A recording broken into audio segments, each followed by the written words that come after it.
ধূপগুড়িতে ট্রেনের ধাক্কায় হাতির মৃত্যু হলো। লাইন পারাপারের সময় মৃত্যু হলো এই হাতিটির। আহত আরও এক হস্তি শাবক। ধূপগুড়ির ভোটপাড়া এলাকার ৭৩/৭ নম্বর পিলারের কাছে দুর্ঘটনা ঘটে। লাইন পারাপারের সময় দুর্ঘটনা বলে জানা গিয়েছে। শুক্রবারের পর ফের একবার মুখ্য নির্বাচন কমিশনারকে নিয়ে অসন্তোষের সুর ধরা পড়ল শ্রমিক ভট্টাচার্যের গলায়। ফের একবার নিশানা করলেন তিনি মুখ্য নির্বাচন কমিশনারকে এবং তার পাশেই দাঁড়ালেন শুভেন্দু অধিকারী। দিল্লিতে বসে না থেকে কলকাতায় আসুন, ফের জ্ঞানেশ বার্তা শ্রমিকের। বিএলওরা দিকে দিকে আক্রান্ত, নিরাপত্তার দায়িত্ব কমিশনের। বিএলওদের গান পয়েন্টে রেখে ফর্ম ফিল আপ করিয়েছে। 12 জন পর্যবেক্ষককে পাঠিয়েছেন, কিন্তু জ্ঞানেশ কুমার কলকাতায় আসুন। দিল্লি থেকে শুধু অফিসার পাঠিয়ে দিলে হবে না, জ্ঞানেশ কুমার কলকাতায় আসুন ফের দাবি করলেন বিজেপির রাজ্য সভাপতি।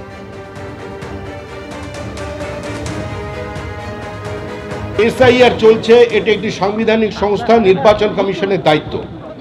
বিএলওরা দিকে দিকে আক্রান্ত হচ্ছেন, বিএলওদের উপর চাপ সৃষ্টি করা হচ্ছে। পঞ্চায়েত অফিসে তুলে নিয়ে গিয়ে ক্লাব ঘরে, বিভিন্ন জায়গায় তৃণমূল অফিসে বিজেপিকে ঘেরাও করে তাদের স্বামীদের আক্রমণ করে, কোনো ক্ষেত্রে গান পয়েন্টে তাদের দিয়ে ফলস স্টেটমেন্ট আপলোড করা হচ্ছে।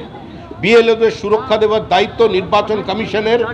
তারা 12 জন অফিসার শুনছি পাঠিয়েছে, কিন্তু দিল্লিতে বসে থাকলে হবে না। আমরা দাবি করছি যে জ্ঞানেশ কুমারকেও আসতে হবে কলকাতায়। সরাসরি ইলেকশন কমিশনের নির্দেশকে বুড়া আঙুল দেখাচ্ছে। ইলেকশন কমিশনের উচিত যেমন স্পেশাল অবজারভার দিয়েছে তেমনি প্যারামিলিটারি ফোর্স দিয়ে ইলেকশন কমিশন বিএলওদেরকেও সুরক্ষিত করা। ইলেকশন কমিশনের জ্ঞানেশ কুমারের শ্রমিক ভট্টাচার্য আমাদের সভাপতির দাবিকে সমর্থন করে বলব। একদিকে যখন শ্রমিক ভট্টাচার্য তিনি নিশানা করছেন মুখ্য নির্বাচন কমিশনারকে এবং তার পাশেই দাঁড়াচ্ছেন শুভেন্দু অধিকারী, আর এই নিয়ে কি বলছেন তৃণমূলের আইটি সেলের ইনচার্জ দেবাংশু ভট্টাচার্য, শুনবো। আমরাও প্রথম দিন থেকে বলছি বিএলওদের দায়িত্ব নির্বাচন কমিশনের, শুধু নিরাপত্তার দায়িত্ব নয়, বিএলওদের যে প্রাণ চলে যাচ্ছে সেই দায়িত্বটাও কিন্তু জ্ঞানেশ কুমারের।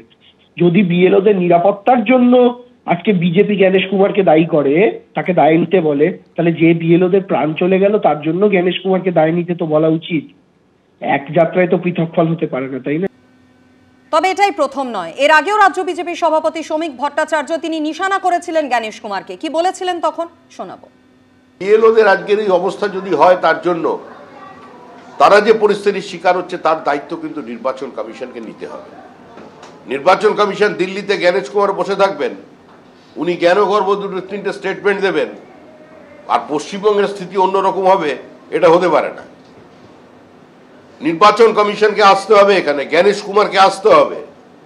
কি অবস্থায় বিএলওরা আছে তার দেখতে হবে, কিভাবে প্রক্রিয়া চলছে সেটাকে বুঝতে হবে। 2 জন প্রতিনিধি পাঠালে চলবে না, তার প্রতিনিধি এখানে ওই অফিসের মধ্যে কিভাবে আছেন সেটা তাকে বুঝতে হবে। দিল্লি থেকে একজন অফিসার পাঠিয়ে দিলাম আর তারপরে উপর থেকে বসে মনিটরিং করলে চলবে না।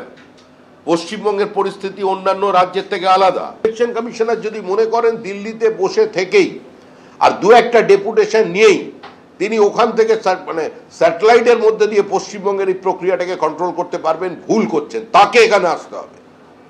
আমরা সমস্ত নথি নিয়ে তার কাছে যাব, কারণ বহু ক্ষেত্রে যাদের বিরুদ্ধে এফআইআর হওয়ার কথা ছিল কোনো ব্যবস্থা এখন পর্যন্ত নেওয়া হয়নি। বিএলওদের নিরাপত্তা দেওয়ার দায়িত্ব পুরো এসআইআর প্রক্রিয়ায় যে সরকারি কর্মচারীরা যাদের নিয়োগ করা হয়েছে, যারা কাজ করছেন, তাদের নিরাপত্তার দায়িত্ব ইসিকে নিতে হবে। ফোনে কোনো কাজ চলবে না।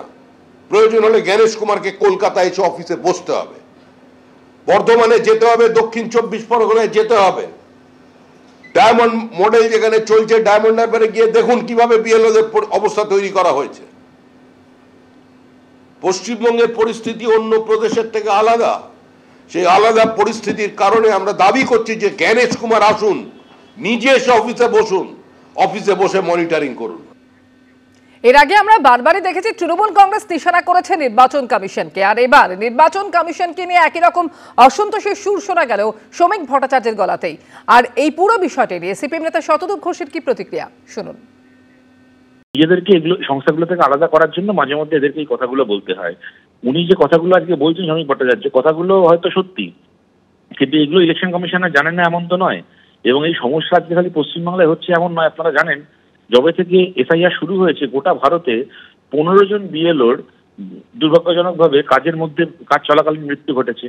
বহু জায়গায় বিএলওদের ওপর এরকম ঘটনা ঘটেছে উত্তরপ্রদেশে, যেখানে একজন বিএলওকে চাপ দেওয়া হচ্ছিল সমস্ত ওবিসি ভোটারের নাম লিস্ট থেকে বাদ দিয়ে দিতে। তিনি সেই চাপ সহ্য করতে না পেরে বিষকে আত্মহত্যা করেছেন। উত্তরপ্রদেশে হয়েছে। সুতরাং যে বিএলওদেরকে এই কাজ করতে পাঠানো হচ্ছে, তারা যে আক্রান্ত হচ্ছেন বাংলায় তৃণমূলের হাতে, উত্তরপ্রদেশের মতো রাজ্যে বিজেপির হাতে, এটা তো নতুন কিছু না। অর্থাৎ তৃণমূলের সুরেই ফের একবার নির্বাচন কমিশনারকে নিশানা করছেন রাজ্য বিজেপি সভাপতি শ্রমিক ভট্টাচার্য এবং তার পাশে দাঁড়াচ্ছেন বিরোধী দলনেতা শুভেন্দু অধিকারী। তৃণমূল কংগ্রেস এই বিষয়টা কিভাবে দেখছে, কি বলছেন রাজ্যের মন্ত্রী শশী পাঁজা, দেখাবো। এত লাফালাফি করে তো লাভ নেই। আপনারা যদি মনে করেন যে চিফ ইলেকশন কমিশন কিংবা ইলেকশন কমিশন আপনার নির্বাচনী বৈতরণীটা পার করবে, মানে এটা খুব দুঃখের বিষয়।